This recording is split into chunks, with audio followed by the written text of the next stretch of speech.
Okay, man, are you ready to go? I'm ready to go. Now, come on, now crank this motherfucker up.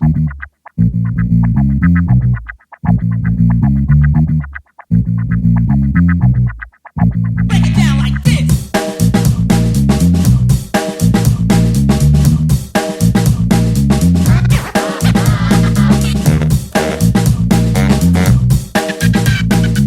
Hello, Internet. Gino, that's Guido Briaco here again with another episode of Deep Listens. And today we have played Hollow Knight: Silksong. It's the hot new sensation that's sweeping the nation, 7 years in development, and now here we are.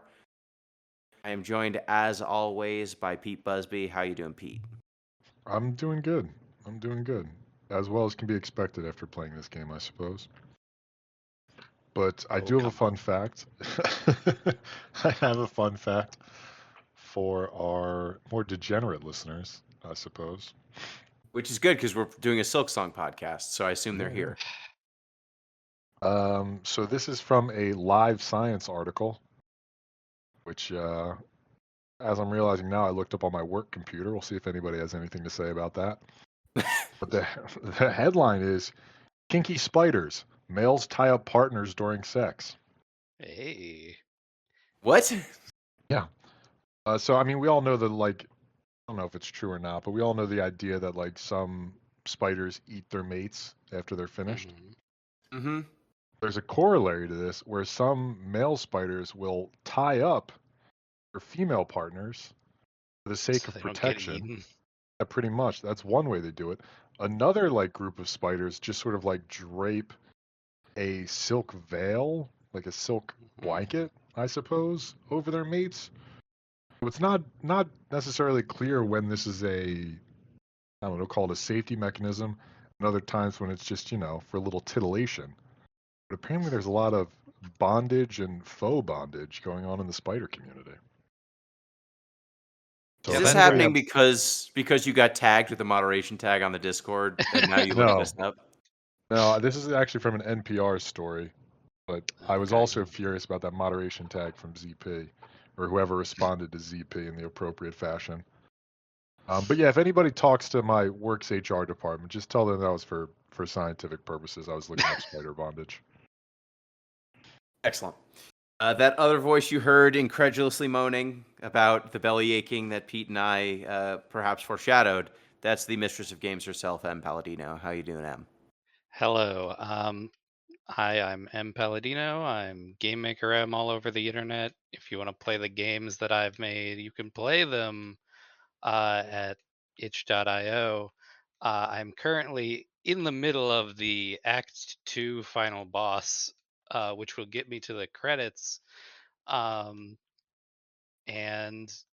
if my early commentary is lacking, it is because I'm so focused, because I am devoted to giving you the full experience of reviewing this game, which includes dying again to this boss. Yeah, I mean, I'd say Gino and I are damn it. giving a pretty comprehensive picture of the game. Maybe not just in its full entirety. You know what I would say to that is, Pete, we've got a tight window where we can say just about anything, and I don't think M will be able to respond. At least not with all of her mind. So we should keep that in mind. Be as rude as possible towards the beginning of the podcast, and then conciliatory later. She won't know. I what can hear happened. you. But are you really listening? Yeah, you can I hear. mean, can you give us your attention and beat the boss at the same time? I doubt it. I doubt it. I'm willing to take that bet. Listener, would that be interesting for you? Probably not. Probably not. But well, before we discuss Hollow Knight Silksong, reminder, you can get in touch with the show, deeplistenspodcast@gmail.com, deeplistens.libsyn.com. We have our comment sections, and deeplistenspodcast.bluesky.social.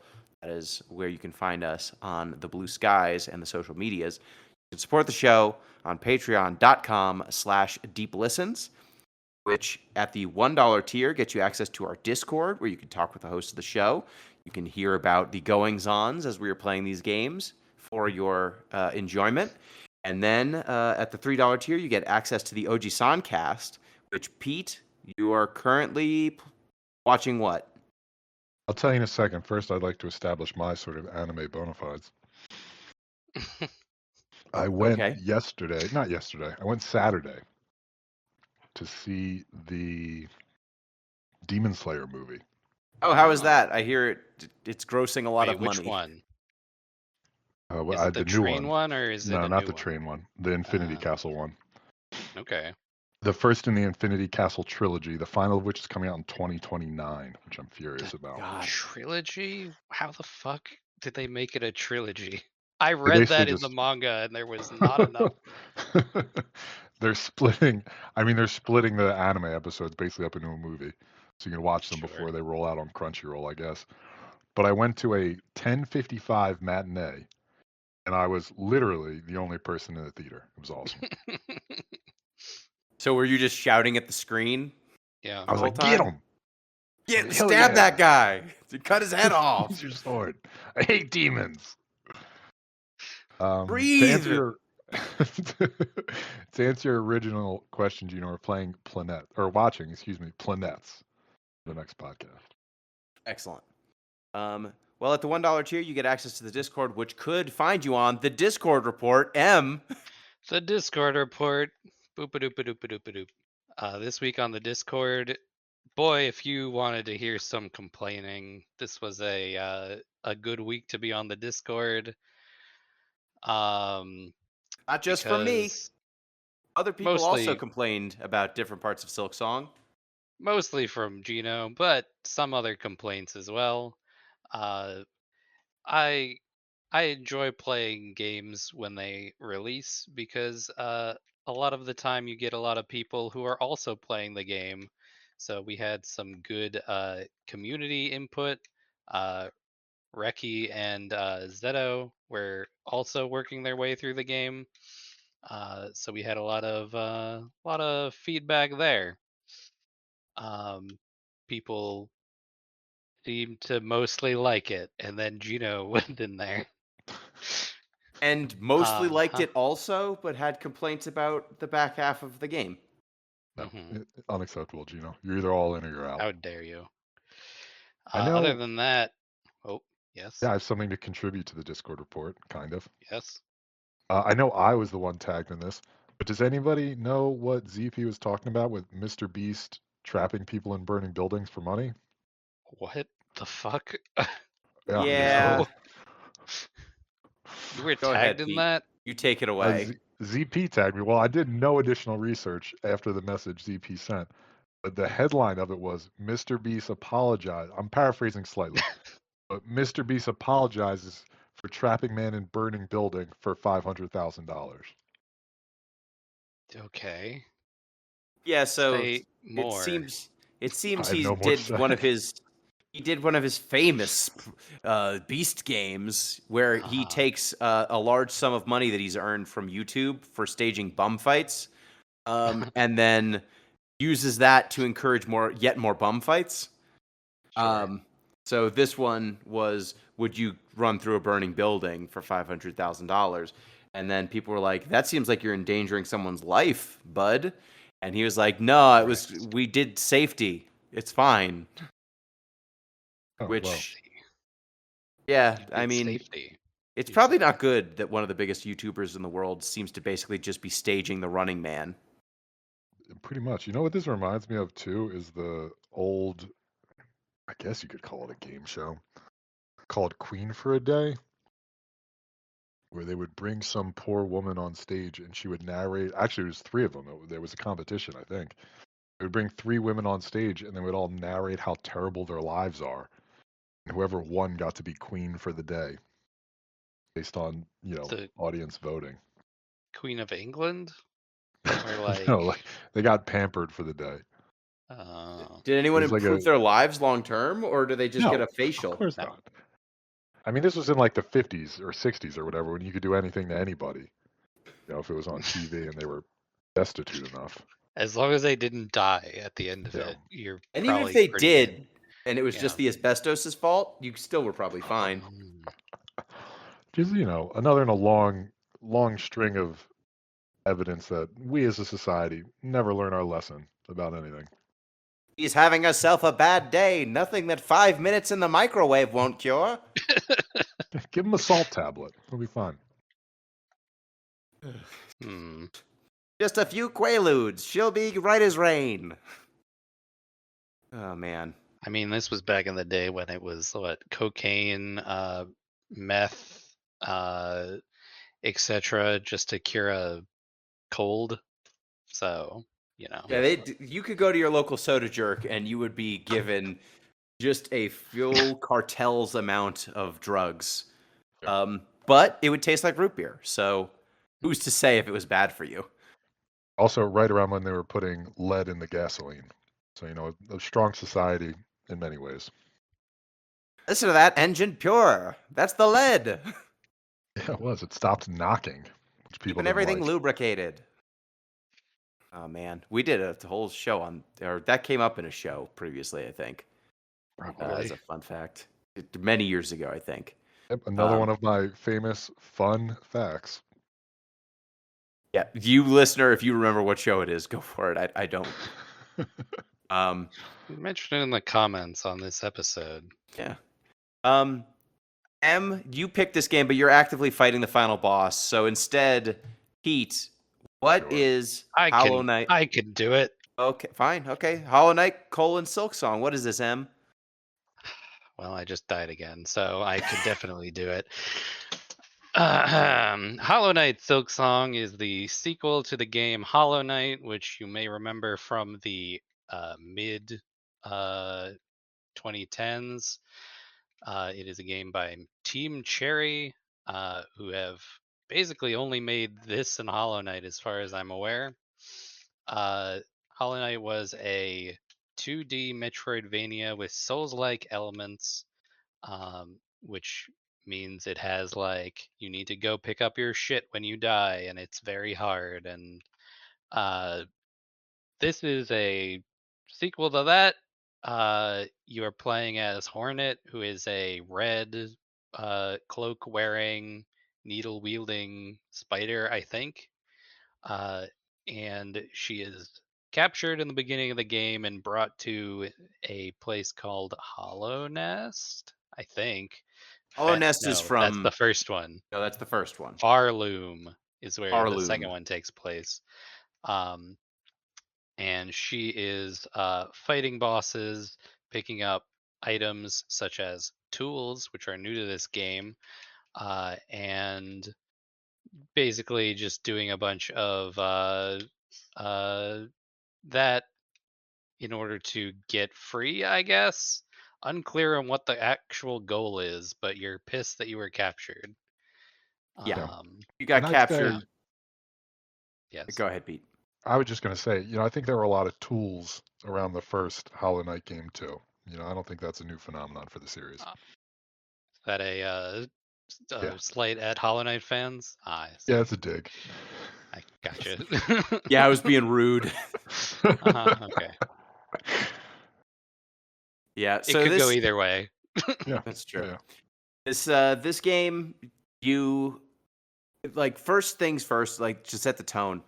We played Hollow Knight for this show previously, A while ago. a few years ago. Just to set everyone's expectations, listeners. M, what was your opinion of the original Hollow Knight, and did you finish it? I liked the original Hollow Knight because I am a Souls player. So I played all the Dark Souls. I played Elden Ring. We played it for the podcast. I picked it, which I guess tells you something. And I liked Hollow Knight. I don't know if I ever finished it just because of attention span reasons, but I tried to go back to it before this game came out, and then it actually kind of fucked me up because your move set is different in this one, and so sometimes I would try to do like my downward pogo bounce off things, but in this game it's a 45-degree angle and not straight up and down, and so I was like, I gotta stop playing Hollow Knight. I can't go back and forth between the two of them. So I did not finish it in my most recent go through, but maybe once I finish this, I'll go back to that. And then I'll Cool. be fucked up on that one instead. Yep. Pete, what was your opinion of Hollow Knight? Y'all ever eat like too much peanut butter Mhm. and your mouth starts to feel weird, like it's getting like almost like not like cut up, but it's like You're scratchy. allergic to peanut butter. I You don't know. I might eat a have a lot of it. peanut butter allergy. You ever eaten too much peanut butter, like a Throat closes fingerful, and up. then your Throat throat closes. start closes? I mean, this is after like 3 sandwiches, so I mean, we're talking a decent amount of peanut butter here. Hold on. Why are you eating 3 peanut butter sandwiches at once? I'm a large individual who sometimes doesn't feel like cooking.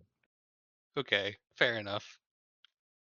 I feel I like mean, the just legal limit is 2, but that's I just feel like me. a yes or no would have sufficed my original question. We've gotten a little No, off field. no, I don't know what that's like. Sorry, I've seen my dog sorry. eat peanut butter though, and I think he's had that happen. Well, listeners, another thing to sound Continue. off in the comments, I guess. But that's how I felt about the original Hollow Knight, to go on this lengthy tangent. I enjoyed the game a lot, but I hit a point where I'm just like, I'm not doing this anymore. And then I stopped playing. So, no, I never finished. Fair enough. That Yeah, was my. Oh, go ahead. Finish your thought. I was going to say my description of eating peanut butter was significantly longer than my analysis of Hollow Knight. Yeah. That, Well, you that said was something so strange as 3 peanut butter sandwiches. We had to address my Carry on. experience with original Hollow Knight. Was I enjoyed it at first, and the more I played it, the more I went, "Oh, it's just gonna be like this, but more and worse for the rest of the game." Cool, got it, and then stopped playing. But I forget how many hours I put into original Hollow Knight. I want to say it was at least 10, maybe more, and then was just like, "Yeah, I'm good. I get it. I don't need more of this." And here's more of this Hollow Knight Silksong. So much more. So much more of it. Do you, for the handful of listeners who somehow don't know the development history of this game, do you want to give a brief Sure. summary? So, Hollow Knight was a Kickstarter game back in 2012, I want to say, is when the Kickstarter happened. The game came out in 2015. Um, it got kickstarted, and there was a stretch goal during that Kickstarter which said, we'll do a little DLC thing called Silksong, which is where you hang out with your good friend Hornet, who was like kind of your rival in that game. And then uh, so people were like, "Oh, this is gonna come out eventually," because it was funded. It got it on the Kickstarter. Um, and then nothing happened for a while, and so it kind of became a big meme where it was like Silksong's never going to release. If that thing releases, the world is going to end, which may be true, uh, but then nothing happened, and it came out this year in September after 8 years of development. And people were like, why did it take so long? And the developers were like, we were just having a lot of fun with it. We were just like chilling. We were having like 8-hour work days. We didn't do any crunch. And then it just time passed. And also COVID, kind of. Yeah. So Silksong was basically a follow-on. It follows the Proto Man to Hollow Knight's Mega Man. Mhm. And it is set in another location from the original game. Hornet, I think the big difference is Hornet is faster than Hollow Knight and more agile, generally speaking. And Hornet also produces silk that can be used for a variety of attacks and healing. I forget, does Hollow Knight has an Estus Flask equivalent, right? It just has a heal number instead of Yeah, a you heal like damage. generate some. Every time you hit something, you generate something. I don't remember Oh. what it is in Hollow Knight.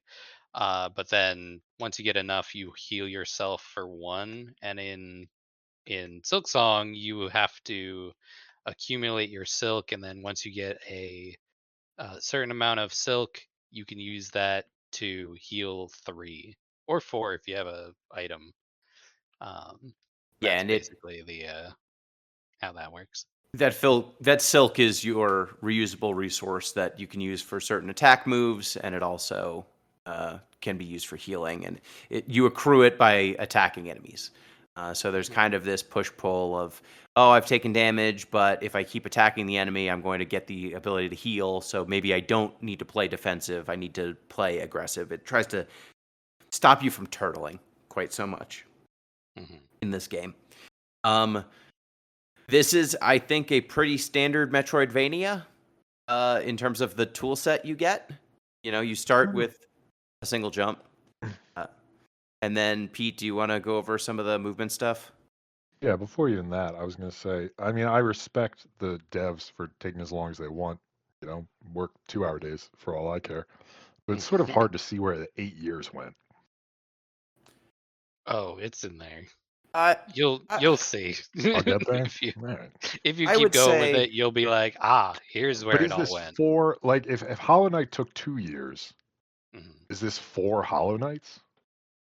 This is Might at be. least 3 Hollow Knights. All right, I'll take it back.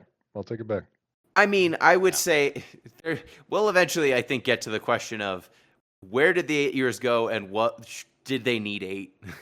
Did it need every bit of content that made it to the final game? We will The definitely answer cover is that. yes. Every single bit is essential. Well, Gino, to answer your original question, you get a wall jump, you get a sort of hook shot, although it only goes in a straight line. You get a double jump. I think that might. Oh, you also get a. You Float. basically play your needle as a guitar, but it opens doors. You get a float and a run. Yes, you and do get a float. I Run forgot about slash the float. dash also. Yeah, I didn't even remember it. Yeah, I guess you do have to unlock the dash. Yeah, so you get all of those, and then there's also some unlockable crests that change your moveset pretty significantly in some cases, and that changes the way you interact. So, like, your down slash can be used to pogo off of things. Like M said, your default down slash is a 45-degree angle, which sucks shit for platforming.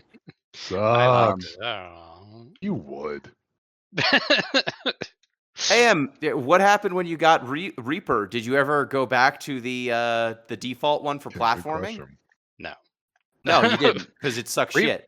Reaper has a just kind of there is before we get to Reaper, there is the Wanderer, which is the same moveset from Hollow Knight, which is nice enough. It's also much like closer. You don't have quite the swing you have on your regular hunter crest. But Reaper gives you like kind of crescent shaped attacks. And its downward slash is more or less up and down, which I got used to the 45-degree angle, but some people didn't. And I think, yeah. I mean, Reaper is by far the best one. Oh, Yes, yeah. man. Yeah.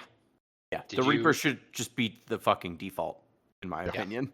Like, you shouldn't have to unlock that. Like, the fact that the platforming, I think, is so much easier with Reaper. Like, it hits at the 45-degree angle and below you too. Like, it hits in the front and Just better. the side. Like, it's so much more forgiving. And But it yeah, gives you you have to extra unlock silk. it. And it gives you extra Oh, yeah. silk. Yeah. Like, That's each the of the other crests, some of the crests have passives, like the Reaper crest. When you hit enemies after you heal yourself, you knock little orbs of silk off of them, and you can recharge, so you can keep using your abilities, which is pretty sweet. There's a beast mode that I think it heals you. I didn't really Beast? use it. Beast like has no innate healing. Like you can't use your regular heal, which I found to be so annoying that I didn't use Beast at all. But apparently you can go into like a Beast mode, which makes your attacks really fast. And then as you're doing that, you can, I think, get healing. You do. It also, yeah. not for nothing, it only has 2 equipment slots, and they're Oh, both yeah. tools, so you can't equip any buffs either. Yep. Yeah. So it's cool that exists. It's downward. It's down slash. Oh my Like god. rolls you in a Blanca ball and flings you forward, kind of.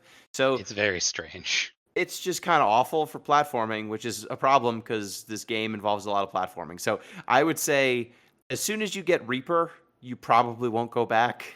But Hunter also has its time and place. Like its moveset is pretty useful. And I guess there's some other ones you can get later on. There's the witch, which you have to do like a very complicated quest where you get cursed. And for a while you only have access to like 3 ticks of your silk, so it kind of sucks while you're doing it. But then witch kind of like does like big sweeps, not as big as like the reaper, but um and then the healing, you actually like build up your silk, and then when you hit the healing button, it kind of like sends tendrils out, and so it has to have enemies nearby you in order to actually heal. And I don't know much about that one. There's also the architect, which is it's got 3 equipment slots, and you can use your uh, it's got a new button which you can make tools outside of being on a bench. Um, this one you get from there's an architect down in the underworks Oh, in the Citadel, and then there's a key you can get from her once you have enough tools, and then that opens a door, and then you go in there and you get the architect crest. And this one, you kind of like your needle is a like screw attack, not like from Metroid. I have to specify because this is a Metroidvania. It is not the Metroid screw attack. It is like a drill, which you can send forward and backward, and um, it I don't know what else it actually has because I got this one and I was like, that's cool. And then I looked at what was available on it, and I was like, I don't want to use this right now because I did not have enough little doodads, little memory shards. lockets to unlock the other slots. Ah, So I was like, do I want 3 tools and no like anything else? Because there's 3 sets of like things you can put on your crests. There's the red ones, which are like your attack options, and then there's the blue ones, which are kind of like general upgrades. Uh, like it's useful for combat, and then there's the yellow ones, which are like, do you want to know where you are on the map? Yeah, which uh, why is that an upgrade? it this was an game's upgrade in mean. Hollow Knight. It was an Uh, upgrade in Hollow Knight because the game is mean in Yeah, it basically just told me like, all right, you just have permanently one less inventory slot. unless you Like, why would I memorize where ever? you are on these maps, and I then you gotta do don't that. need to if worry you about are it. like, here's where what I found. If you are like doing a boss, you can just sort of know where you're going, and then you can not have that inventory slot taken up by your compass. Like, I don't have anything on my inventory slot for that right now, because I'm fighting a boss, um, and so I don't need the compass there. And you can also get like generic upgrade slots. So partway through the game, you can unlock an area where there's like somebody who's like, when you get, what is the thing that she says? She says something like, when you get more whatever, come back. And that's tied to how many slots you have unlocked in all your crests. And so you can come back there and she's like, all right, I'll give you an upgrade. And then you have just a generic floating like yellow slot, which I was like, this is where the compass lives forever. Yeah, I got that. Mhm. I You can unlocked go that. back there and get a blue one, and I think maybe a red one too, but I haven't gotten the red one yet. Yeah, I haven't Um, used enough memory crests or memory lockets to go back there yet, but it's I think it is one of the major early indicators of what this game's deal is from like a user respect level in some ways. Like the map does not autofill the way that it does in other Metroidvanias, right? It doesn't just fill in as you move. You buy maps using beads, which are your soul currency, like in a Souls game. You have to find the dude who sells the maps. You have to buy the maps from him. You also have to buy the icons on your map. If you don't buy the icons, your map won't fill in with where the fuck merchants or fast travel or any of that stuff is. So that you also have to buy. As you get further and further into the game, he'll have more and more icons that you can buy off of him to to actually mark things. And you don't draw in your map until you go to a save point, which are these little benches. So sitting on a bench will let your map fill in. I don't And think yeah, I was ever more furious playing this game than when I couldn't find the map seller. Yep. And that happens every area for a brief amount of time. Some areas longer than others, where you won't know where the map seller is, and so you won't know where you are. This is an intentional choice that the developers made, and it was the same choice they made in Hollow Knight. It sucked to me, in my opinion, which I have to say every time because this is a Souls-like game, which means that not using qualifiers mean people get really mad at you. For me, they just get mad at you. I know. Gino. For me, the fact that I need to use an inventory slot to know where the fuck I am and that the map doesn't fill in automatically, these were solved problems, right? Like was there anyone who was like, no, maps are too useful in Metroid games. We need to bust them down. Like, this is a problem that's been solved for 25 years or more. I don't know why they chose this. It seems to just make the game worse. I don't think it stopped me or anything, right? Like you can go through it. It's just a little bit of bullshit that you just kind of have to swallow down. And this game has a decent number of them. This is not the worst thing that it does, but it is very annoying. It is an annoying thing that is a solved problem in this archetype for the most part. And I don't know if you probably found it less annoying. And also, like, the community has made maps that you can just look up, right? Yes. So, like, you could just mitigate this by going to the internet.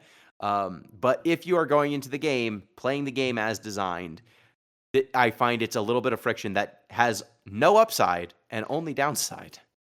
Yeah, like, I do think there is an interesting game element, which is when you do not have the map, you are playing more cautious because you don't know where anything is or where you are.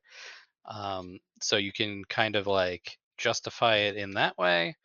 I think it's not everyone's favorite. Like, I don't think they liked it in Hollow Knight either. But it's the choice they made, and we have to play their game because it's how they made it. I don't know if they've modded that out yet. I haven't looked at the mods for this game, but it's very possible that they just went and someone in the community solved it by just adding, How your every map other fills in when game you're does this. moving through the game and the compass is always on. Like, it wouldn't be difficult. No, it would not be difficult, and it is the authorial way is to occasionally not know where you are. I don't find that a very. I will say it is interesting sometimes to not know where you are. Like, if you're in the poison swamp level and every time you fall into the water you're getting fucking maggots on you, which make it so your silk doesn't regenerate, or it does, it just, you don't like you're grumbling, Pete. Oh, MI must be involuntary at this point. Every time I think about that stupid ass level. This is just a trope of the genre, is having a poison swamp, which is miserable and everyone hates it. Cool. Fun. Let's keep doing it. Let's keep perpetuating it. Why would we always have it? What a great idea for this thing I pay money to enjoy. Yeah, it's not a lot of money. It's only $20. It was a lot of value, I will admit. I got a lot of value for my dollar. What was I saying? I don't know. The Poison Swamp was literally the level I got in right Poison before Swamp, we yes. recorded. Yeah, sometimes it's fun to Oh. not know where you are, which happens one time at one point in the Poison Swamp.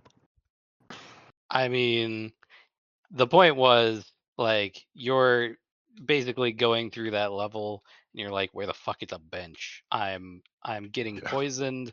I'm miserable. So like it is an interesting like design element that does produce drama, but whether this game needs more drama, I think you could make an argument. Probably not. I'd make that argument. I'm There's I think raise that's fair. hand, making argument. there's also, if you don't want any spoilers, I guess close your Oh, ears yeah, for we're the gonna next 15 spoil this. seconds. We are. But there is a part in the Poison Swamp where you get whisked away to an entire Uh-huh. new area of the map. I could see That's that being interesting if you don't know where you are. Not to me personally, yeah. but to somebody else. Uh-huh. That's straight out of Bloodborne, by the way. They had a guy who had a cage, and if you get caught by him and put in the cage, he takes you to a dungeon. And I'm sure that's what they were like evoking there. Yeah, But evoke is a word. oh, you also lose all your shit. Yeah, Like you they get take kidnapped. your needle, so you have to hit things with your bare hands. You're kind of doing like karate. You don't have your cloak, so Hey, you're you nude can't for a float. while. Yeah, you're naked. And ZP afraid. was being a freak on the on the Discord about this earlier. I will call him out by name. He's like, "You're telling me the main character of Silksong is a woman?" We're like, "Hey, look at this. Yeah. She's naked. She's a stick figure underneath." But he was weird about it. It's like I was playing classic Metroid all over again, Hmm That's Metroid Zero mission when you do the suitless Samus run. Yeah. Yep. Yeah, so the Anyway. game, there's the map thing, right? We've gone over. The early game, you're just starting out with almost no mobility options. You unlock them slowly but surely. The game basically just gives you a starting of get to the Citadel. That's it in terms of guidance, really. Like you then just get set loose on. I think the Marrow is kind of the first real level that you can go to. But from the Marrow, you can go to like 3 or 4 different locations from there. And Pete, did you find you knew where to go? Like, how did you No. judge where to go at any given time? I mean, early on, I was kind of cool with it because I just sort of like roamed around, and then I would hit like some area would be like, oh, clearly I need a double jump here. Or I remember hitting some like big air vents. I was like, clearly these should be doing something that I can't do. And then I would double back. I didn't get really frustrated with like how things were unfolding, honestly, until pretty far in when I needed the hook shot for a bunch of stuff and I didn't have it yet. And that was making When me you're furious. looking and you're like, there are rings, and those rings are definitely something. Yeah, but I was don't trying know to what. I was trying to pogo them for a while because I was Oh, like, let yeah. me use this mechanic that's worked on every other pogoable device until now. hmm You know what else bothered me was the ants. I hit the Yeah. ants and I was like, these guys are hard to fight. F this. And then I turned around. But Yeah, you don't Gino get a got secondary. Gino got to that section and we were like, you shouldn't be there yet. Don't go in there. And so Gino did not do those. Yeah, that's good advice. You don't get a secondary objective though until I don't know, like 5, 6 areas in when you hit the like bell place. Yep.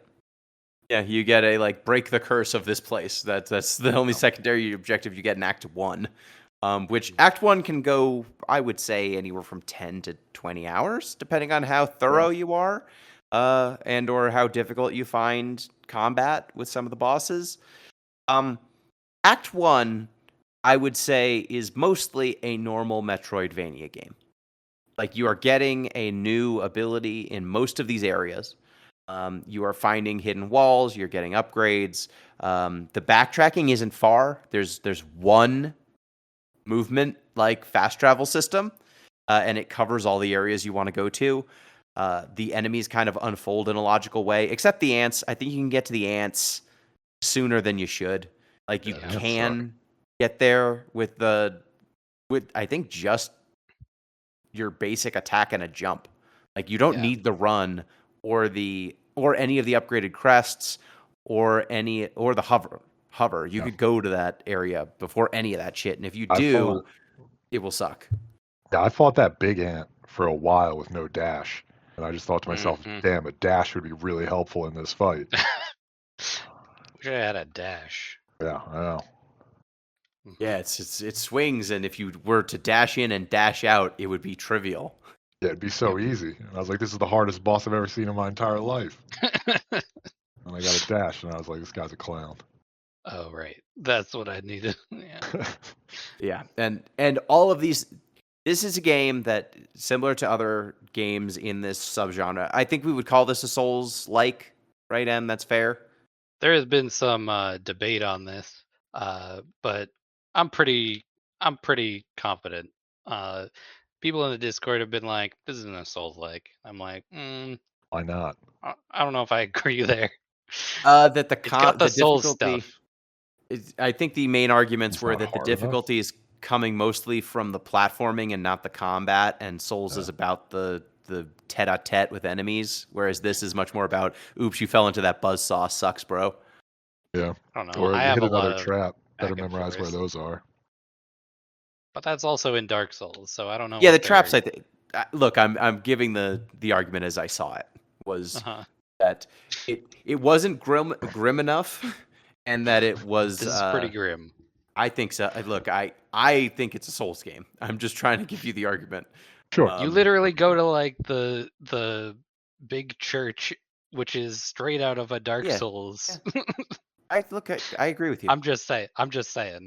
I think What that you when you talking about? die and all of your beads souls go away, and then you have to go back to where you died to get them back, that's enough. The fact that the enemies you're fighting are largely reanimated corpses that keep reanimating the same way while vaguely eldritch things are happening, that also seems like it's just boilerplate Souls stuff. But yeah, What's I would say it's a Souls-like. what's for the sure. most beads you ever lost, like in a shot? Like 100 or 200, I think. Like 1,000.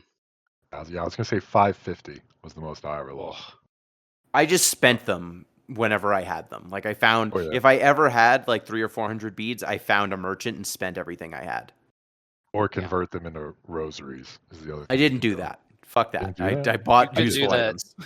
You could do do that, that all the time. most of the time. It's to a loss. Like It Yeah, is it's always like to a loss. it's a 20 bead premium to convert Yeah. them to the rosary. mhm. Yeah, I Which- didn't mess with that. While we're it on the is a subject reasonable thing to do. of this, especially if you die a lot, which I did. But while we're on the subject of my finite resources and how much I dislike giving them away, the Yeah. villages are constantly hitting me up for donations. Is it worth Sure. giving them to them? I know I get a Uh, jaunty little statue. Do I get anything else? Yes. I know that in the Bell Town you can get a house, which the little merchant that is there will sell like a bunch of items that you can put in the house. And I was like, that's cool. And then I never went back there. Um, like, I know that in order to get into Act 3, you need to do quite a bit of the like quests that are on their market, like their Yeah, the wish board or board. whatever. Yeah. Yeah. So as far as if it's worth it to do those, I couldn't really tell you. Alright. It's if you want to see like everything the game has to offer, then you're gonna want to do all that. I don't think I ever If will, you but do not care, you don't have to. okay. All right. Yeah, I would say that was a resource sink for me. I was just like, I'll give you the rosaries so that I can't lose them if I get killed. This Mhm. is a sink. I will spend it. I would rather you have them than You Yeah, find them somewhere else. floating in a cocoon somewhere. Exactly. Yeah, I just spent whenever I had more than a couple hundred, I tried to find a merchant to spend it on. Ideally, getting an actual item and not just rosaries. But yeah, I think this is a Souls game or a Souls like. It's combining Souls like and Metroidvania.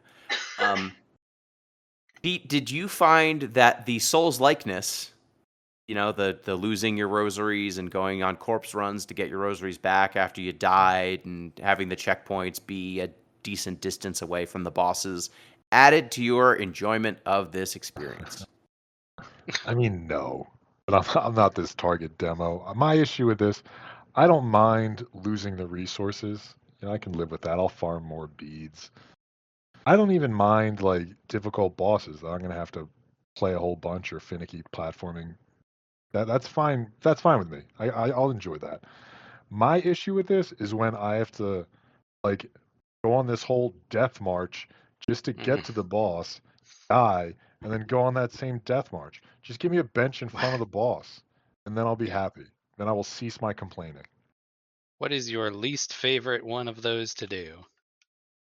Oh God, I'd have to think through it. I mean, I The got one I super annoyed the with one that the annoyed me the most was swamp. definitely the one at the end of Act 1. Yeah, Is it the To get last to that judge? final judge. the Yeah, last judge. Yeah. that one was Uh, annoying. the one in the swamp. Did you did all that, Pete? I haven't fought to the top. I fought the disgraced chef in the swamp. Oh, That was okay. kind of annoying too. Oh, this is a different swamp. I don't know if you even found this swamp. Did you get the bile water? Yeah.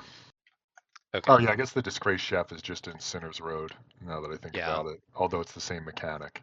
Yeah, I haven't beat the Yep. bile water boss yet. Yeah. The bile water boss has a really long run up to it, and then it has an enemy gauntlet before it, and then it has a boss. And if you Cool. fail at any one of those, you have to do it all again. Yeah, let's just say I'll never beat the bile water boss then. That's fine. Cross Yeah, it off the that's one of list. that's one of the things that I have put a pin in. I also put the one in Sinner's Road uh, on hold because I was like, I don't have time for this. I I did know what that I'm gonna one. get by doing these, and Yeah. I will maybe do it after we record this. I did But I'm not Sinner's doing it Road for because this. I wanted to upgrade my weapon if I could. Yeah, But I'm still that missing is. one of those. Do you know where to find it? No, you don't have to tell me. I'm missing the crust Okay. nut. So I gotta find that. Oh, the crust nut. I have the crust nut. The one I didn't do was the one where you have to make a delivery to that guy, Yeah. and it is timed, and you have to walk there. And I I was guess I like, should I'm gonna say do this last. I have that too. I'm waiting until I get the crust nut and I'll deliver them all at Ah, once. yes, that makes sense. And that's how you get your third or fourth upgrade, depending on how you've gone through it so far. Your damage upgrades, yeah, like the Yeah. damage upgrades, except the first one, all of them were side quest related. Um, did you find that the corpse because like, look, we can deal with this being a mechanic that exists, right? Like we all played a lot of hours in this game and accepted that this was the case. Mhm. Did you find that the corpse runs and the runbacks actually added to your experience, or was it a thing that we've just come to accept in this genre? I've mostly come to accept it. Uh, I found that the psychological effect of not getting your shit is more compelling than like I need the I need this amount of rosaries if I'm gonna do whatever. Um, like I might have to unlock a bench at one point, which this game has a lot of benches that are unlocked as opposed to just out in the open. They needed to make a money sink, it seemed. Your maps are also usually costing money. There's what else? There's the items that you might get from merchants. There's just so many things that you're going to need your rosaries for. But once you stop caring about that, like maybe you have all the benches in an area, like you've unlocked all the maps, um, I'm more than willing to sacrifice some things if it means I don't have to fight a very bullshit boss again. Like when I gave up the bile water boss, I was like, that's like a couple hundred that I'm not going to see again, but god damn, I don't want to do that fucking run one more time. So I'm more willing to give it up when it's not like in a Souls game where you need it to level up. And if you don't level up a certain amount of times, maybe you can't use the weapon that you want to use or whatever. Because that's where most of the Souls go in Dark Souls. Elden Ring had the same thing when we played that. It hurts way more in those games. In this game, not as much, but you're hardwired, I think, to go after the stuff you lost. At least I am. I don't know about any of you. I mean, I definitely went back after it.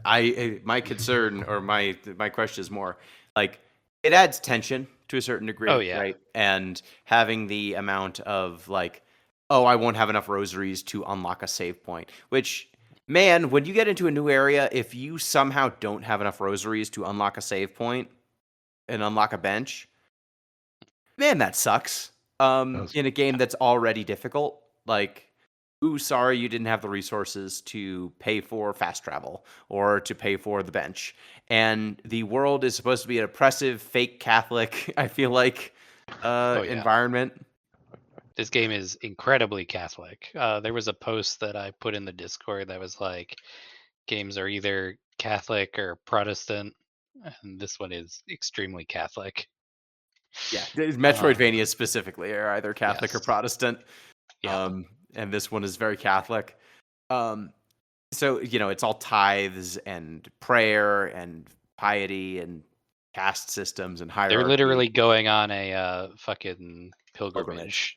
Yeah. Yeah. Yeah. So, like, I get it. Also, this game is difficult enough, and I'll say this every time we play one of these games. Like, the gameplay itself is difficult enough. I don't necessarily need to have the sort of Damocles hanging over my head whenever I have the temerity to fail at one of their stupid platform challenges or one of their bosses when it goes to second form and I didn't know what it was going to do.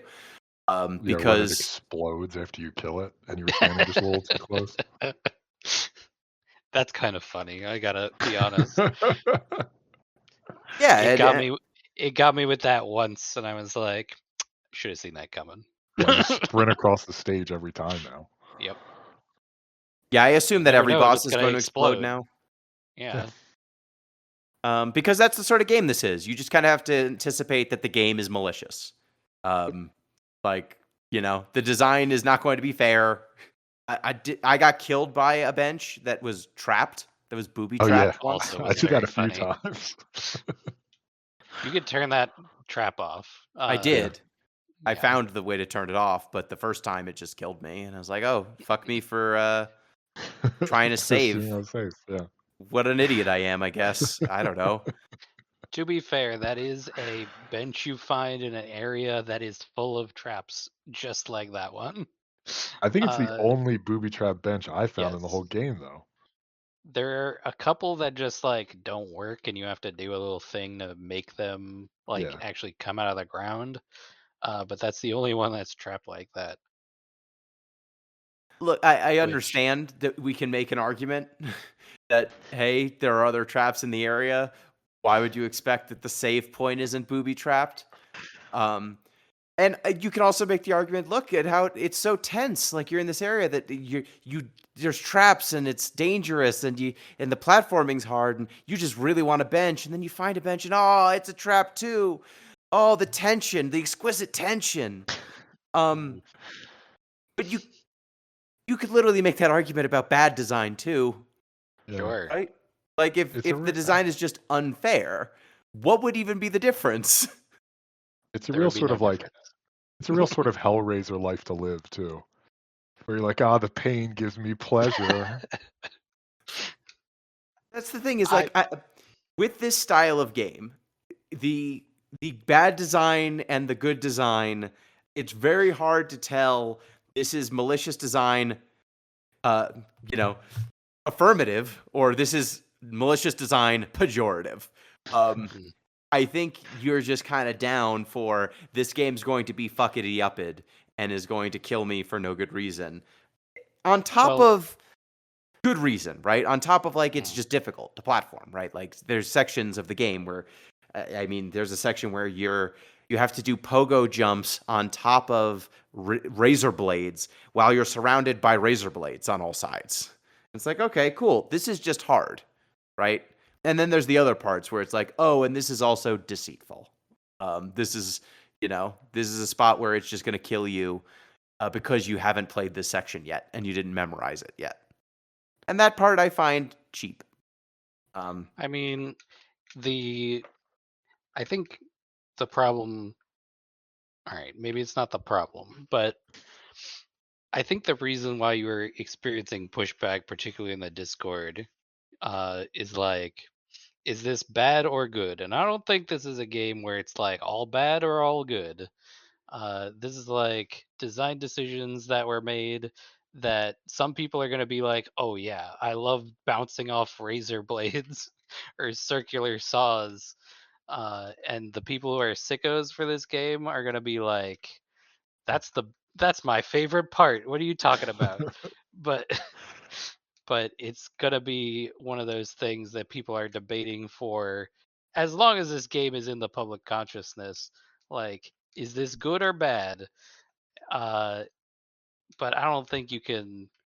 I don't think you can make a uh, definitive claim either way. That's like, because I felt bad at this point, game lose points. You know. Oh, I don't think that this is settleable. I think this is Uh-huh. purely like Pete said. The Hellraiser freaks really think that pain is pleasure. The dudes As a inside of that Hellraiser puzzle box. freak, I'll I'll admit to that, sure. That the Cenobites really do think that pain is pleasure, and therefore we can't say whether pain is really good or bad or not. That's not. I'm being facetious. Like there is certainly a preference amount to this, right? Like how much do you want to do the difficult platforming, the masocore platforming?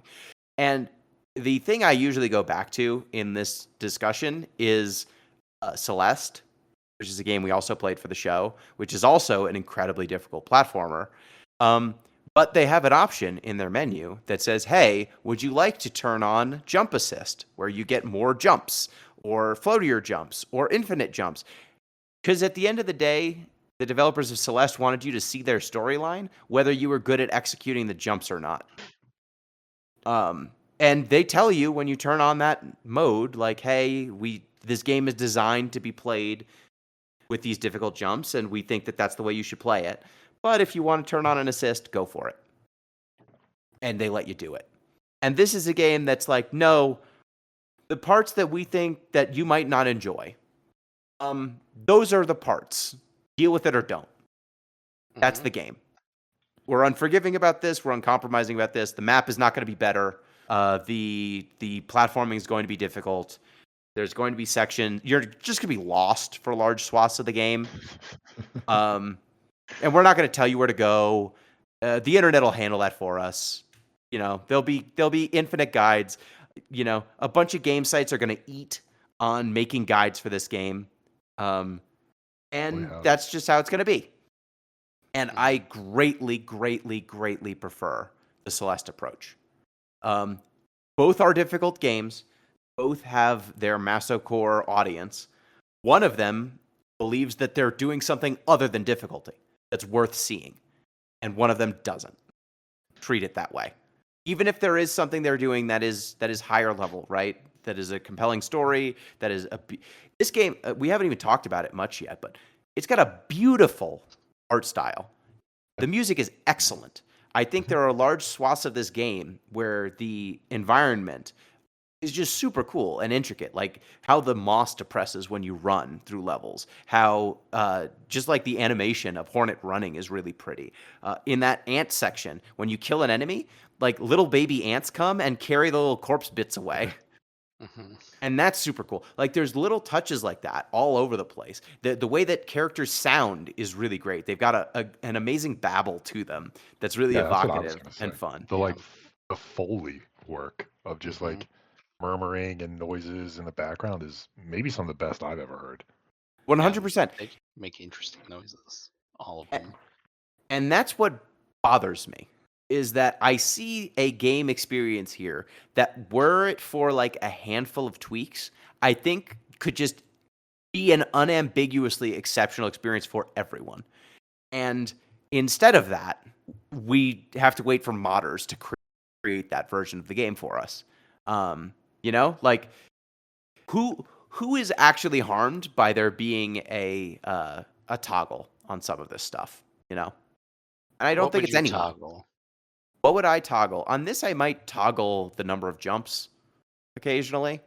I might toggle the damage amount down. Some enemies do 2 instead of 1 damage when they hit you. I might toggle that. I might toggle the damage you do up because you do shit for damage for a lot of this game. Like you just have to go through a lot more cycles with most bosses than you would in another game like this. Yeah. The bosses do have a lot of health in some instances. They do, and those are the sorts of things you could easily like mess around with if you wanted to make this game more accessible. And I'm sure that's what modders will do later on. I just think that it's easy to do from a development perspective. Want to save state. If you just let me just save Sure. when I want, and for like before I walk into the boss room, just save state, quick reset. That's all I want. That's so much, Em. Will you deny me that? Yes, I will. That would also be fine. Just like, hey, what if the save point was before the boss room? Every time. There are some runs that are more Not in need enough. of a. There was one boss I found where there was a just a doorway, and you could just walk into that doorway, and when you were defeated, you respawned right in front of that doorway. You didn't even have to pick up your stuff again. You just still had your stuff. I was like, why is it only here? You know, there's one side quest. I was hoping I would get the crust nut for this, but I didn't. The jerks, where you basically fall down a volcano and like fight a room full of enemies over a lava pit. So you basically have to constantly be jumping from wall to wall. And then after you beat them, you then need to escape the rising tide of lava, which I thought it was generous of them. This is the level of beaten down I was. I thought it was generous of them to let me try again after the lava got me. Like they don't just kill you entirely. You get to respawn if you have more health left. But I'm actually like this one didn't bother me as much as the other ones, although I did hate that lava pit. Because to get to them, you just have to fall. You just fall for any number of like seconds. And falling's easy. I can fall every time. So it's not close, but at least the transition to the fight is easy. Yeah, it's those sorts of things, and I know that I've lost this fight in a lot of ways. Like the culture fight was lost probably 20 years ago. About 20 years ago at this point. I know I've lost the culture fight here. Like this is now one of the most popular styles of game. Period. Is aggressively difficult, unforgiving action, either platformers or just action games. There's an entire cottage industry of YouTubers who, like, their whole bread and butter is playing this game and then sitting on the bench and getting killed. And it's like, ah ha ha. Everyone in chat loves it. It's at this point, you know, I've lost the fight, but I'm going to keep saying it. These games don't have to be unaccessible. They don't. And it's annoying that we have to treat it like, oh, it's just unavoidable, right? There's no alternative to make this a game that more people want to experience. Because, damn it, I loved the beginning of this game. I fucking loved Act 1 of this game. I played It straight through. I barely got frustrated. It's very punchy. I think you get mobility options very quickly. And then when I got to Act 2, I beat the last judge, and the last judge, like, the run back on that kind of sucks. Yeah. Mhm. But that fight is kind of hard. But it is not. I didn't feel it was especially unfair or anything. I just No, they're needed to get in the reasonable zone. patterns. Yeah. Exactly. Then you get to Act 2, and it turns out that the map is like Act 1 is what? 1/3 of the map Sure. overall? I guess, yeah, depending on what order you unlocked things. Yeah. Hmm. It's maybe 1/3 of the map, is Act 1. And then Act 2 is the other 2/3 of the map. And it's just huge, and there's very little guidance until you get to a boss who tells you, okay, you need to get 3 songs. And I was just wandering around lost for like 10 hours. Yeah. Without They knowing where to marked go. those, though. Yeah. What was They that? put a little icon on your map for those. Yeah, but you need to find that hook shot. That's true. Yeah, you need to find that hook shot. You also need to find the area where in your map, it'll pop up, because you need to actually find the area and buy the map for that area so you can see where that thing is that you need to really go to.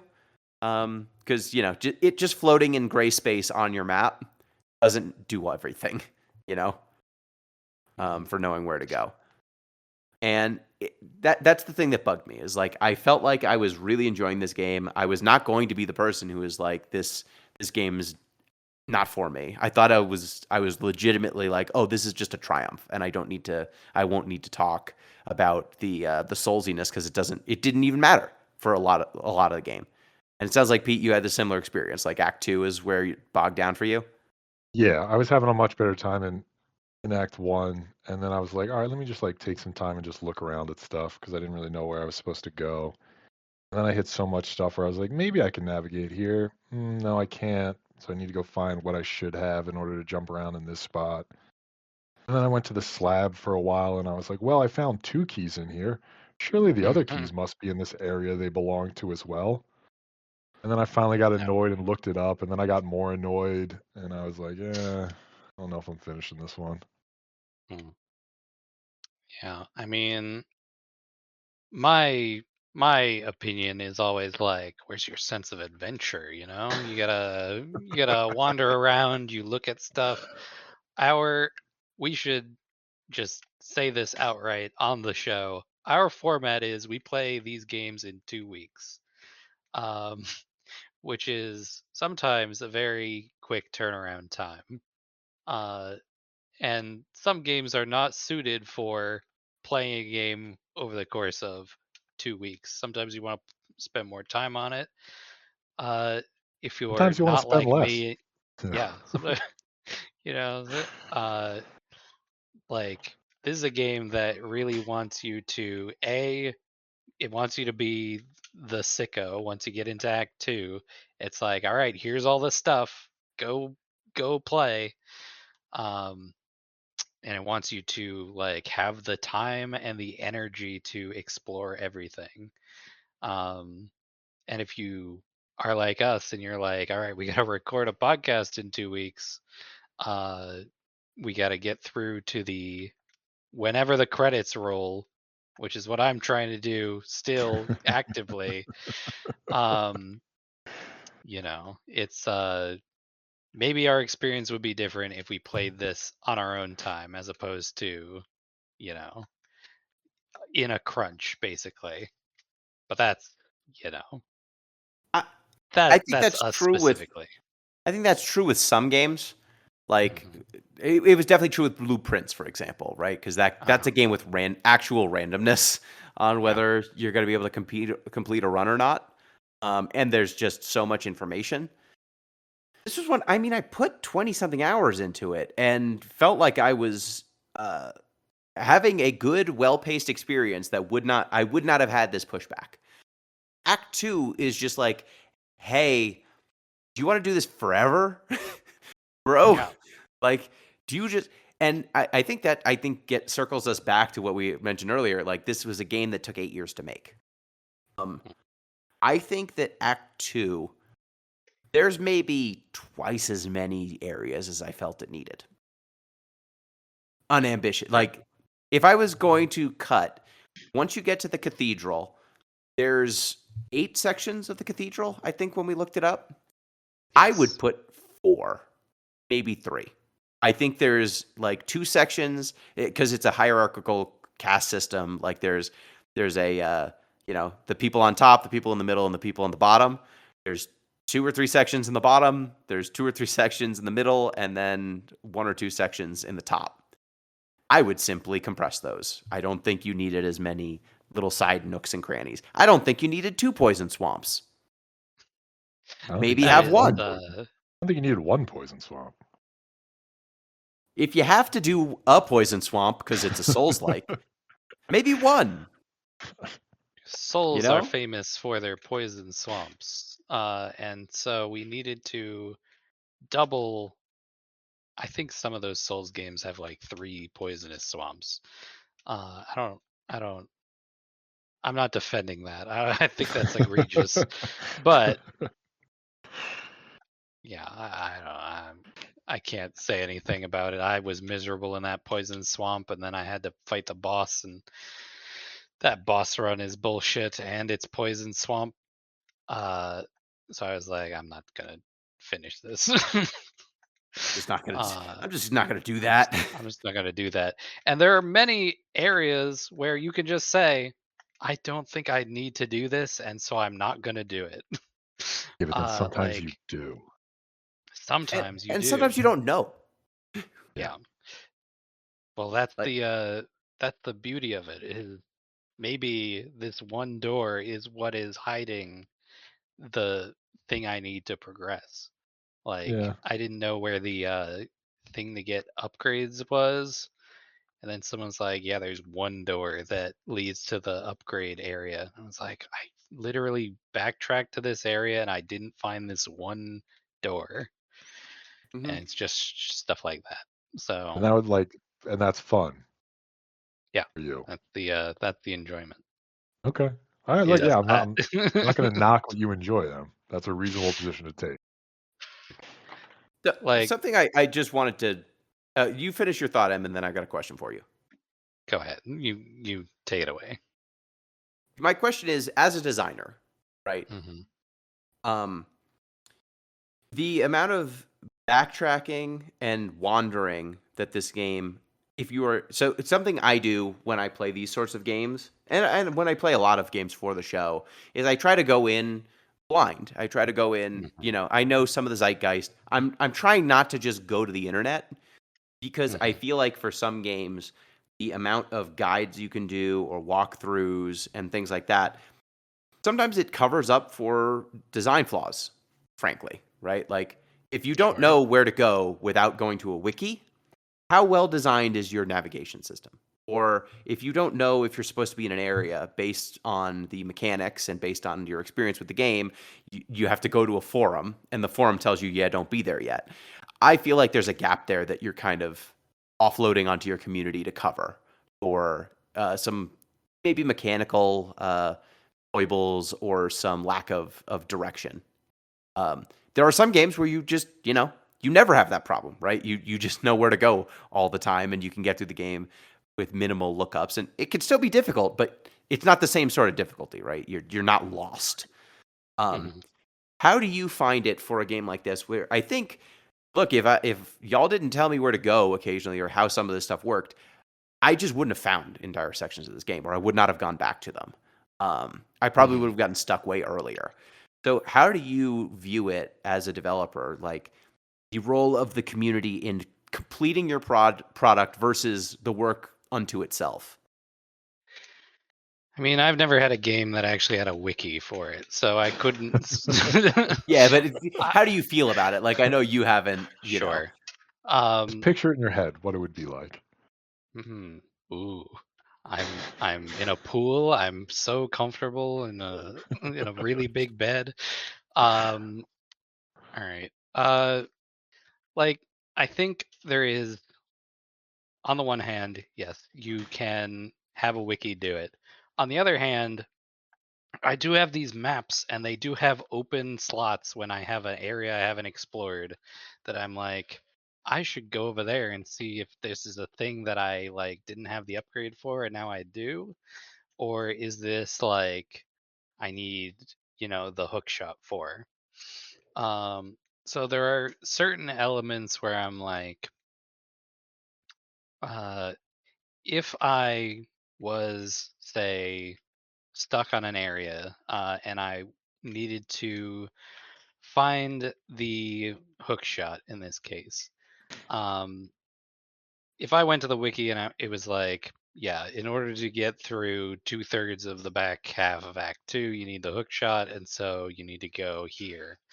Um, that is just like we've talked about this on the Discord.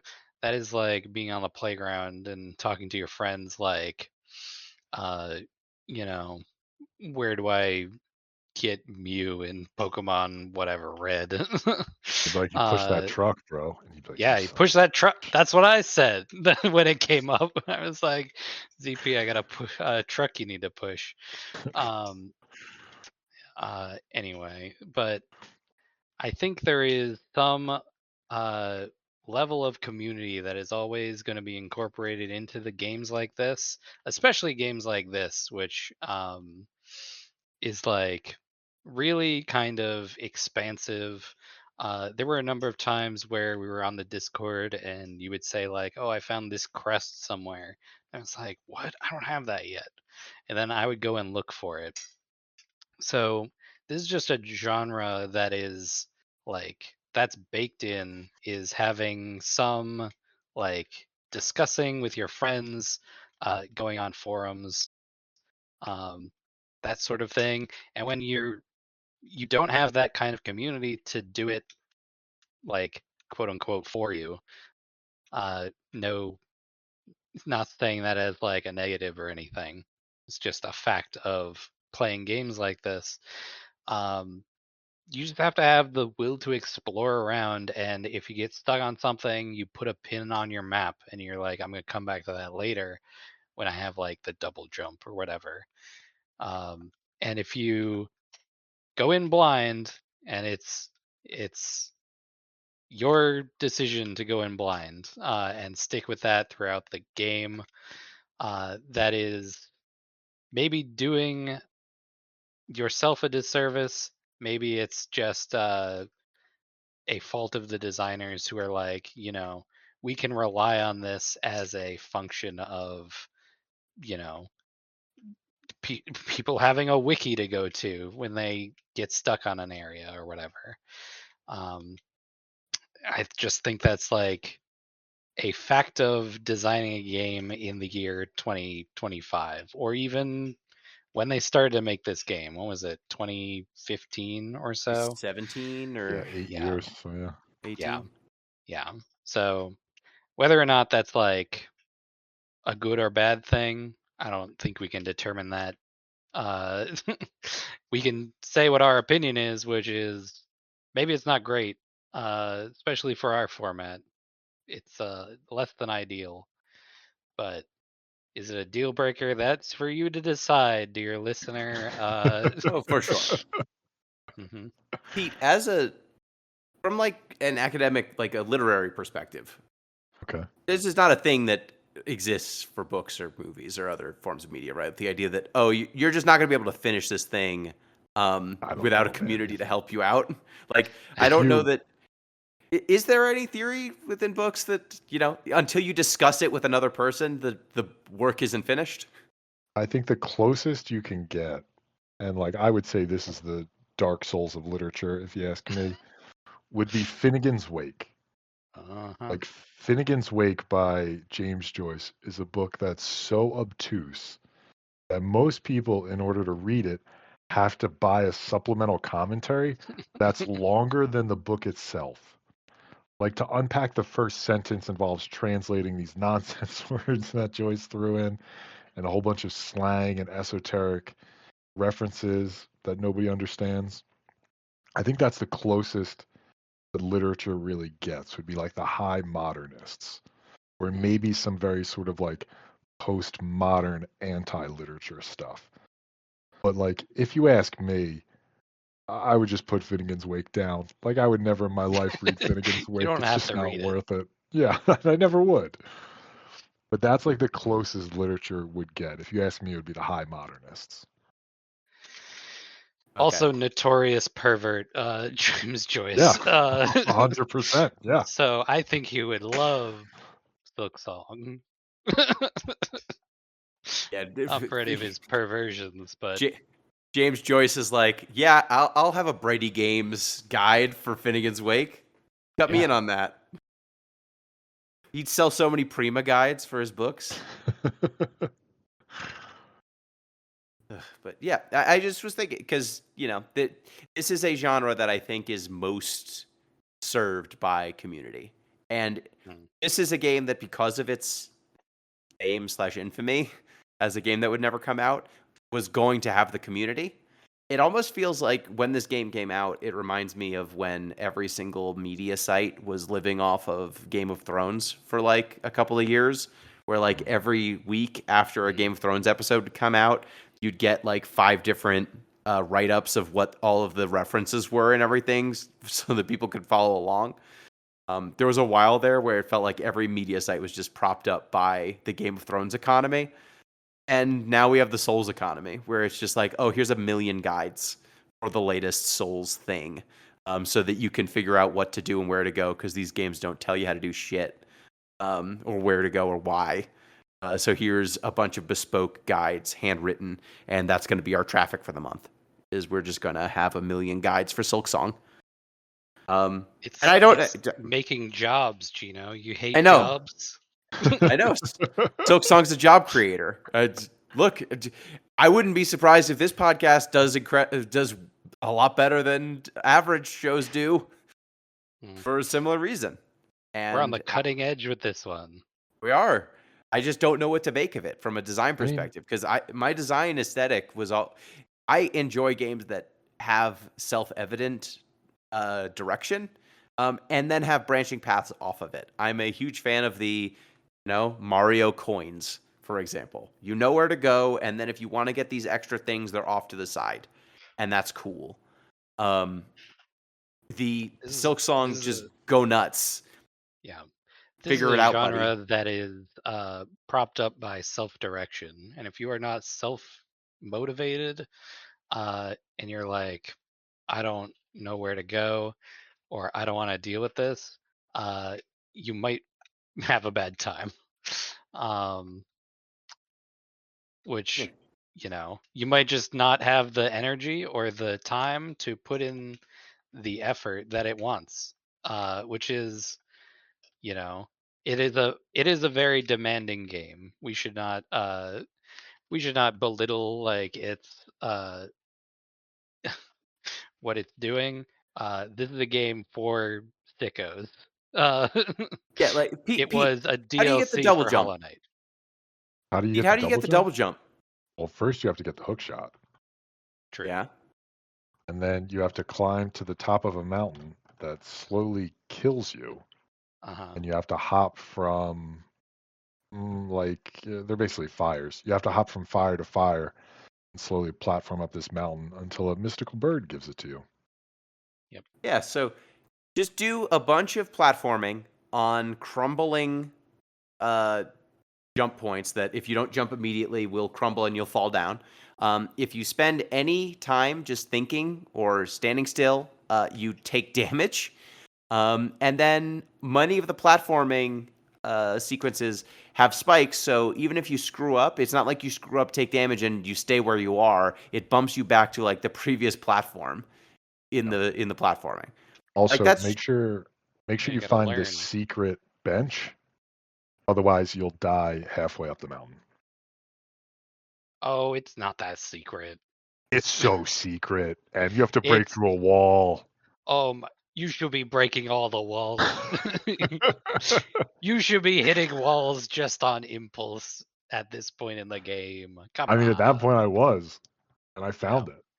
But I had to find it.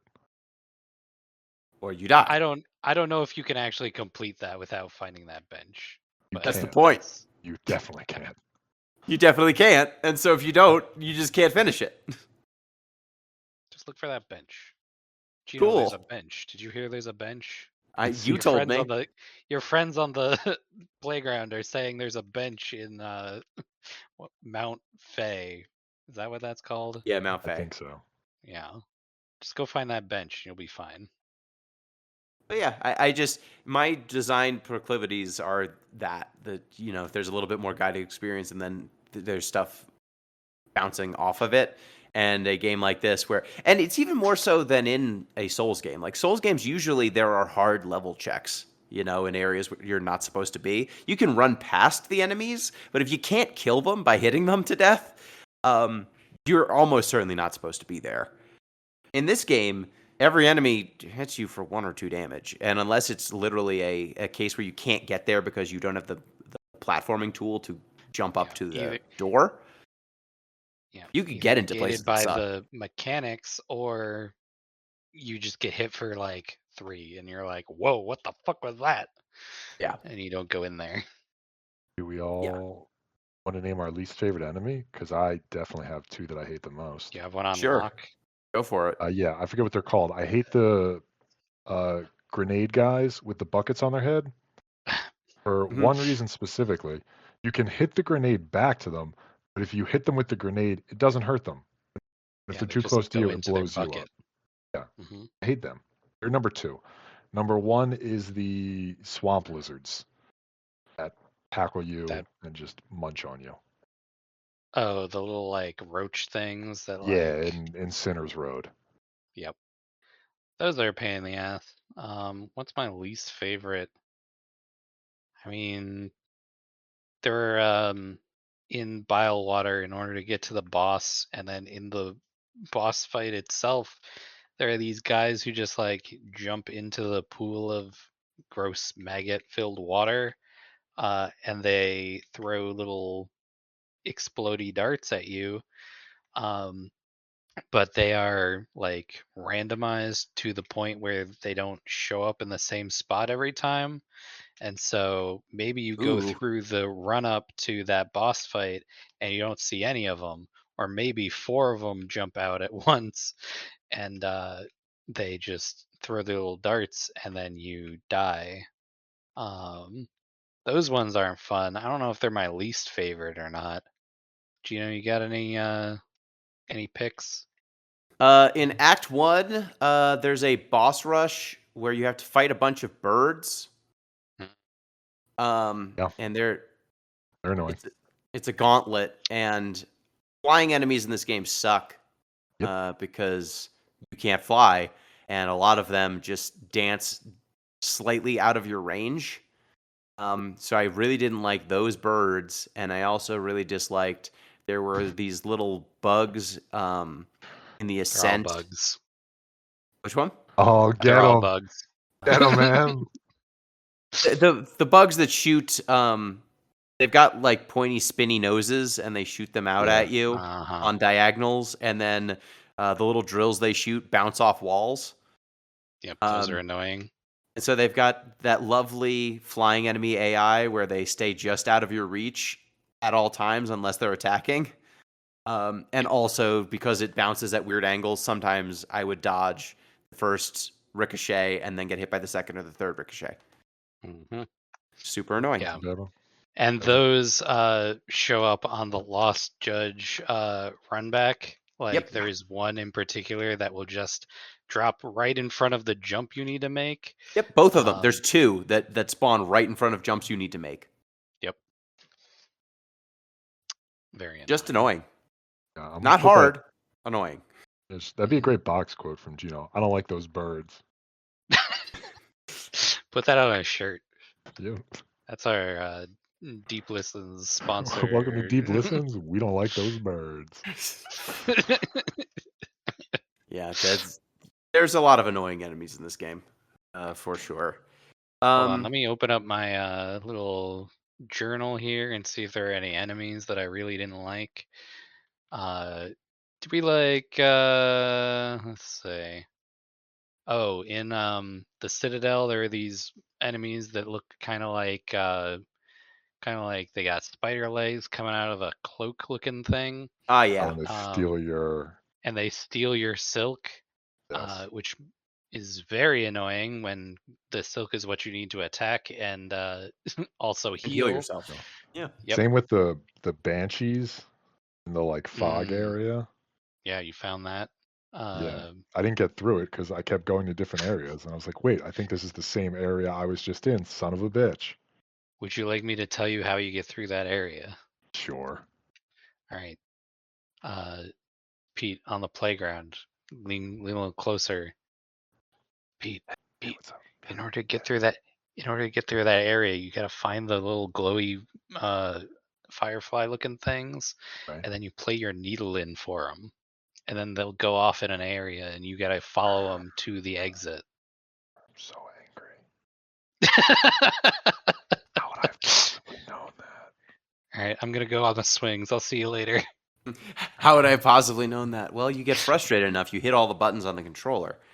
And then after you've hit that button, which can we just say, like the control scheme, the idea of having a button that is play the violin is a stupid like that. button to assign. That's a stupid function to give a whole button to. I would agree. Especially a face button. Like that is why on your Xbox controller. controller. Yeah. Um I was which also very that annoyed. could have been anything else. That could have been Yeah. use a tool. I was very annoyed that the dash button was right near the do a silk attack you don't want to need that's going to keep you from healing later button. Yeah. That got me a bunch of times. What got me a bunch of times was the tools are up and press the same button as your silk attack, or down and Yeah. hit the same button as your silk attack. Which, let me tell you, when you're jumping, Yeah. you have a If you're habit of doing an pressing up or action. down. Uh-huh. Yep. And sometimes I wanted to hit because I've been using the silk attack that just throws threads in a big circle around you. And so sometimes you just jump into a middle of a crowd of people and you just want to hit that button to hit all of them. And instead it's like, oops, I threw a dagger. Whoops. Instead of stopping my momentum, Oopsie. I threw a dagger. Mm-hmm. Sweet. Those are pain in the Yeah, ass. I think that the control scheme sometimes is not the best for what they are asking you to do. You can do it. Like, you can do the platforming that they need you to do and the combat they need you to do. It's just, it's more frustrating that it has to be in spots because of that. Yeah. I mean, I remapped them. Yeah. That's an option too. I was thinking of doing that, but that was way late, and I was like, if I muscle remap it memory. now, then I'm just gonna, yeah, exactly. Yeah. I'm gonna get all messed up with my muscle memory, and that's a bad situation to be in, especially this deep in the game. Yeah, my poor muscles, they've memorized things and I can't Poor muscles. Poor I muscle. can't teach them something. Did you like any of the bosses in this game? In retrospect, Last Judge was kind of cool. I like Trobio. Trobio. Trobio. is good. He's a little bug performer who you They're kill all dead. bugs. I liked the Got him again. You did. I liked the big ass robot because he was easy. That like And I was like, slams damn, the yeah. And you like hit the rocks, and I was like, damn, I must be good at this game. And I played the Nuss boss, and I was like, damn, I'm not very good at this game. There's another boss that'll show up in that spot, which The beast is fly, horrible. Yeah. Did horrible. you do that? I Did you didn't beat it, or yet. did you? I Yeah, bailed. I put a pin in that, and I was like, I'm not gonna do that. I still haven't done that. I liked the first sinner, which is a boss you find if you get the apostate key and go back to the jail. That is a boss that is on a flat surface, is really fast, and basically just requires that you do your fastest sword play. And I was like, oh, this is nice. That was probably my favorite boss that I found.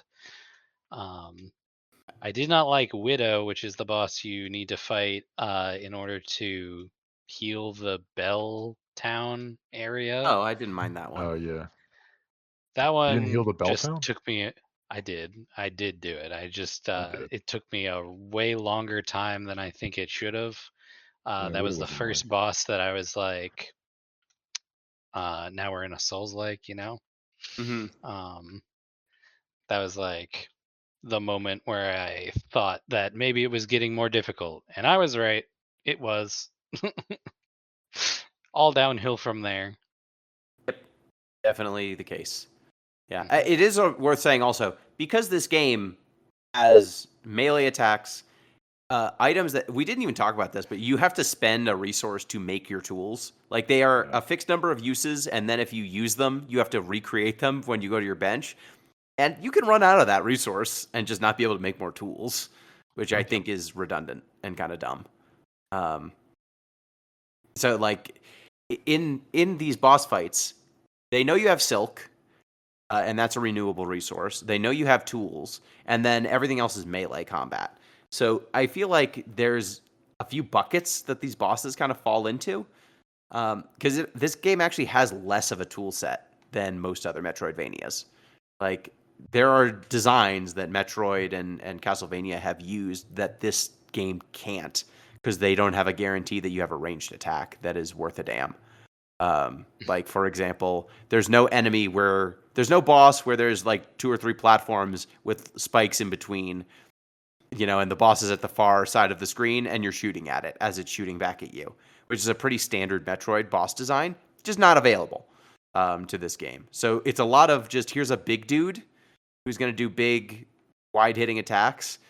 Here's a littleish dude who summons mobs, and some of them have kind of space controlling abilities. They'll block your ability to move in certain areas.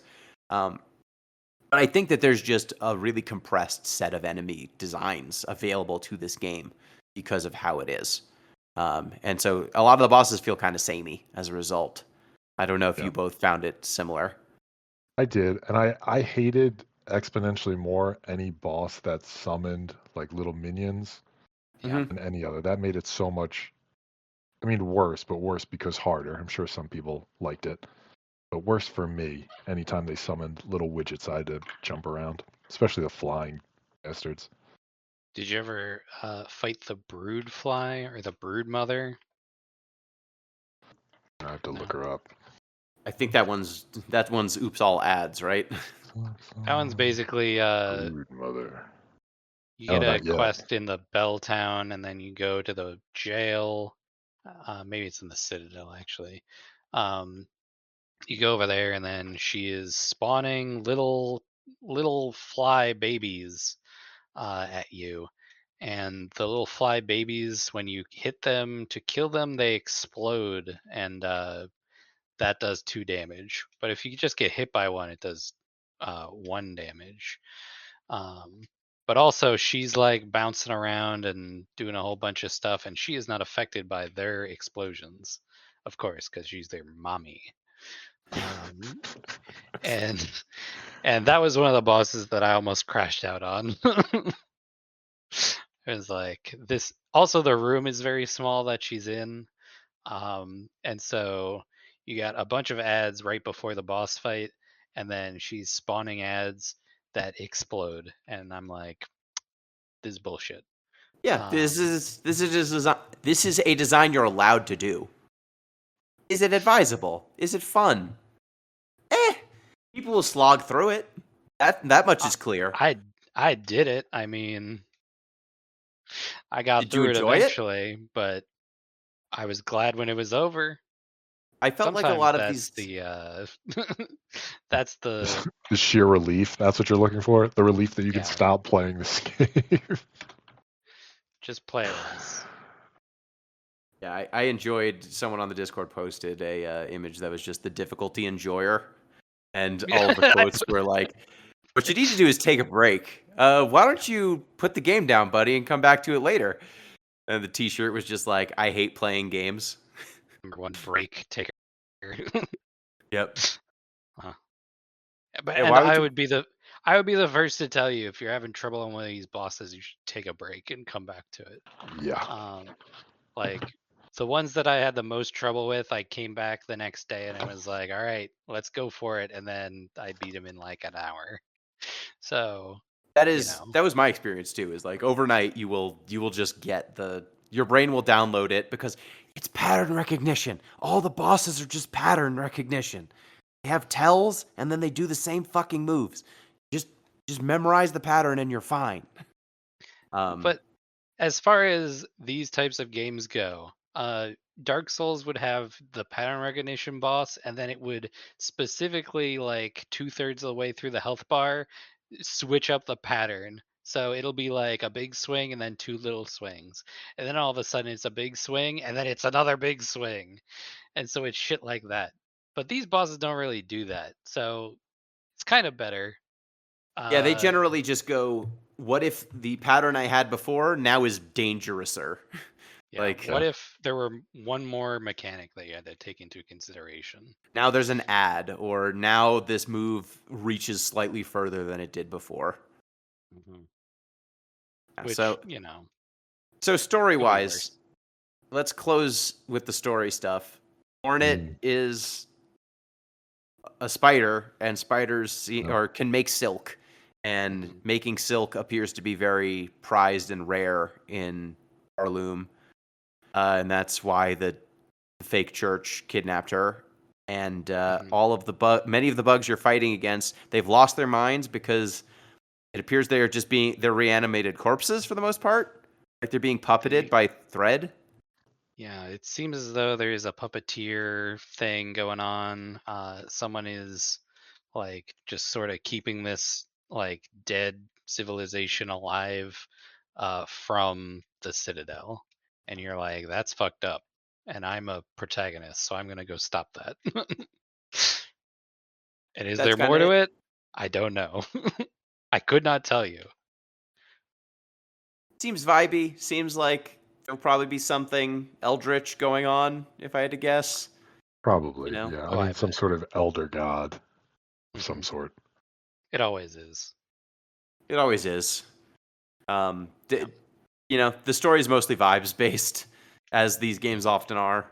Like, there's a bunch of little writings that tell you story of how bad it is to be a little worker in these places, and how, man, there's a hierarchy. Let me tell you, and it's bad to be at the bottom. Mhm. Yeah. But any other closing thoughts on Hollow Knight Silksong? You remember that post that was like, a game developer like church bad, and then the crowd goes wild, and then they're like, dragons good, and then the crowd murmuring louder, and then steals the mic, church bad because they won't let you fuck dragons. That's kind of this, except I don't think there's any dragons in it. Not yet. Not yet. I haven't seen them, but there's still I time. mean, there will never be any dragons in it. Oh, Dragon They're all bugs. bugs. because they're bugs. But if there was a dragon bug, Yes. oh, a That'd be a dragonfly, different story. obviously. Damn it. It There's was got to so be a easy. dragonfly somewhere in here. Should have seen it the whole time. It was so obvious. Is that in Hollow Knight? I don't know. If that's in Hollow Knight, tell us in the comments. You guys got a lot of stuff to sound off in the comics. You better get started. Yeah. Any final thoughts on Silksong? Yeah, there was a point I wanted to make earlier. I'll do it now because I still want to do it. So when we were talking about sort of like design and sickos and whatnot, it reminded me of a tweet I read back when they were tweets, I think. This is from somebody named Haytok, Hotok. I'm not sure exactly how to pronounce it, but they tweeted thusly. If Nintendo released a controller where razor blades popped out for half a second every time you made Mario jump, 2 generations later, people would be asking, where's the razor blades?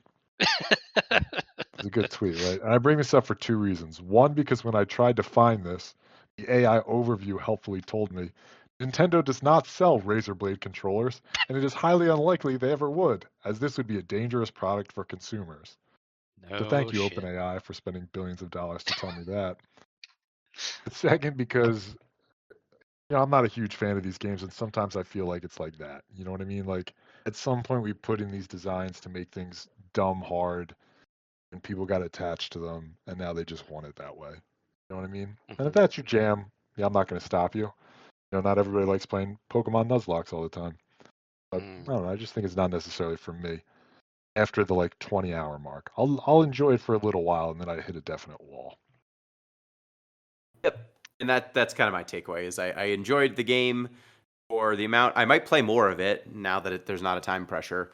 But I do think that some of the design is intentionally malicious in a way that I don't feel respects my time very much.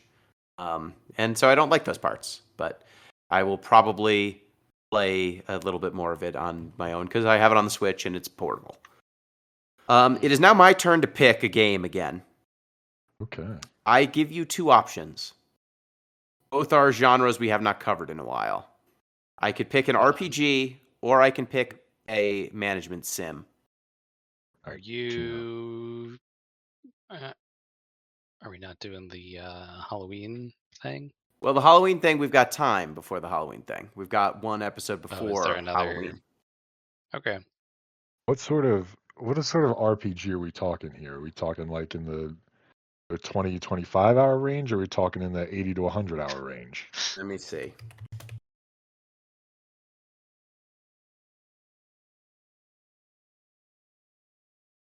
Uh, 30 to 35 is the how long to beat the main story. So maybe we go with the sim and we do after Halloween. We revisit the idea of this RPG if I have another pick before Goaty. Yeah, because we might have to split it, and that would interfere Yeah. with Halloween. Okay. So I want to do 2 Point Museum. 2 Point Museum. Is that Braden's been playing this game. He to has the numeral? How does one render this? TWOPOINT Museum. All right. This is it is a little like Roller Coaster Tycoon, but you're making museums. Interesting. I mean, sure, I'm down.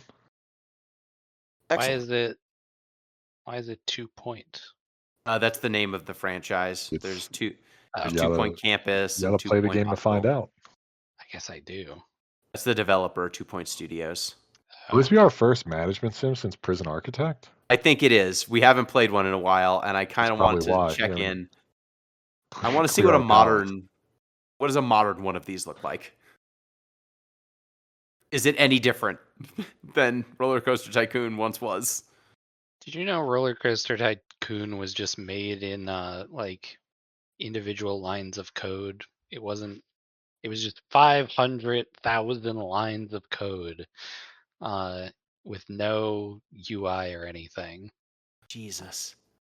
I just assumed, Emma, I'll share something with you. I just assumed all games were that. I guess they are on some level. I don't know. Maybe that's what's the maybe that's the wives' tale of games, but that's what I hear anyway. Amazing. That's a fun fact about Roller Coaster Tycoon for you. Is it true? That's up to you to determine. Yeah, Sound that's how off on facts the- work. sound Go off on a the wiki cuff. and figure it out. Yeah, that's how facts work. Just if you believe it, that's how it is. hmm As long as Um, you believe it, that's true, right? There could be That's what- miracles if you believe. A miracle will Um, be if I beat this boss ever. You still haven't today. beaten it. So we've been recording. For as long as we've been Foolish recording, hours. you have not beaten this boss. I have not beaten this boss. I'm pretty consistently getting to its second phase, and then I get distracted, or my cat jumps on the keyboard, or something, and I've not beaten the boss. Blaming But your cat. I was hoping to do this for you, dear listener, but it looks like it's going to have to wait until next time. Or you can And join the you- Discord at patreon.com/deeplistens, and then you could find out when M Yeah. beats the boss. Do So you think in more 1 hour, Patreons would help? Like if we had more Patreons, would that help you beat the boss? more Patreons help everything.